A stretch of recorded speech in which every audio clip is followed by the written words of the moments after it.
बोलो विष्णु भगवान की जय। बोलो लक्ष्मी माता की जय। आज हम पुत्रदा एकादशी महात्म्य सुनेंगे। सनातन धर्म में एकादशी व्रत को बेहद फलदायी माना जाता है। सभी एकादशी का अपना एक खास महत्व है। ऐसा माना जाता है कि इस दिन का व्रत रखने से जीवन में किसी चीज़ की कमी नहीं रहती है, साथ ही परिवार में खुशहाली आती है, साथ ही जीवन के विभिन्न कष्टों से मुक्ति मिलती है। धर्मराज युधिष्ठिर बोले कि हे भगवान, अब आप मुझे श्रावण माह के शुक्ल पक्ष की एकादशी की कथा सुनाइए। इस एकादशी का नाम तथा इसकी विधि क्या है, इसके बारे में बताइए। श्री मधुसूदन बोले कि हे राजन, अब आप शांति पूर्वक श्रावण माह के शुक्ल पक्ष की एकादशी की कथा सुनिए। इस कथा के श्रवण मात्र से ही वाजपेय का यज्ञ का फल मिलता है।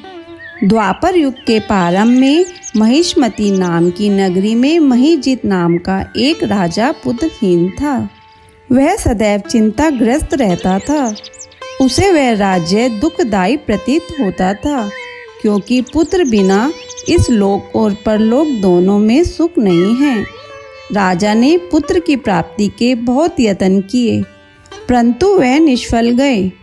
जब वह राजा वृद्ध होने लगा तो उसकी चिंता भी बढ़ने लगी।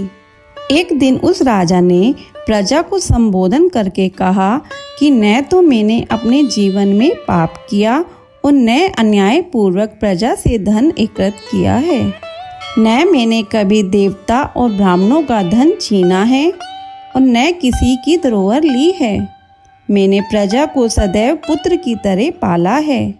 मैंने अपराधियों को पुत्र और बांधुओं की तरह दंड दिए हैं। मैंने कभी किसी से राग द्वेष नहीं किया, सबको समान माना है। इस प्रकार धर्मयुक्त राज्य करने पर भी मैं इस समय महादुख पा रहा हूँ। सो क्या कारण है, मेरी कुछ भी समझ में नहीं आ रहा है। राजा महिजित की इस बात को विचारने के लिए मंत्रीगण आदि वन को गए। वहाँ वन में जाकर उन्होंने बड़े बड़े मुनियों के दर्शन किए। उस स्थान पर वयोवृद्ध और धर्म के ज्ञाता महिष लोमश के पास गए। उन सब ने जाकर महिष को यथा योग्य प्रणाम किया और उनके सम्मुख बैठ गए। उनसे विनय करने लगे कि हे देव, हमारे अहोभाग्य हैं कि हमें आपके दर्शन हुए। इस पर लोमश ऋषि बोले कि ब्राह्मणों, आप लोगों की विनय तथा आपके सद्व्यवहार से मैं अत्यंत प्रसन्न हूँ। अब आप मुझे अपने आने का कारण बताइए।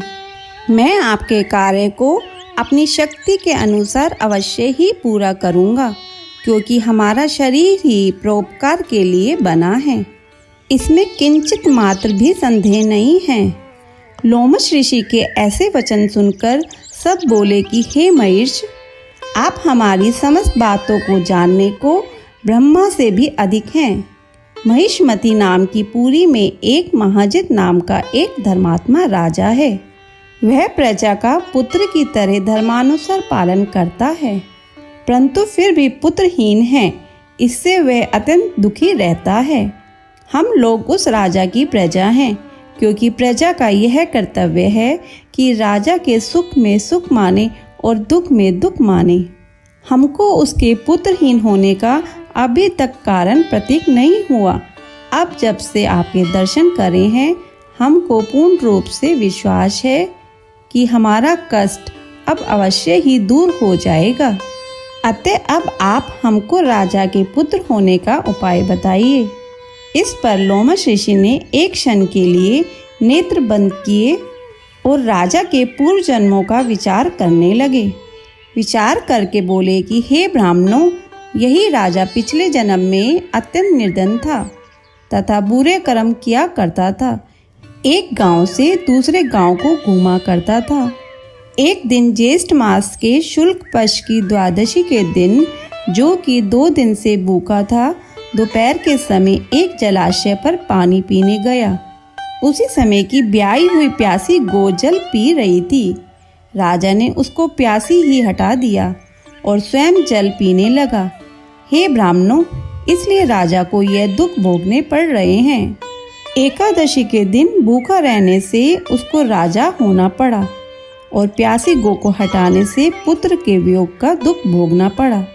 इस पर सब लोग बोले कि हे महिष, शास्त्र में ऐसा लिखा है कि पुण्य से पाप नष्ट हो जाते हैं, इसलिए कृपया करके आप राजा के पूर्व जन्म के पाप नष्ट होने का उपाय बतलाइए, क्योंकि इस पाप के क्षय होने से पुत्र रत्न की उत्पत्ति होगी।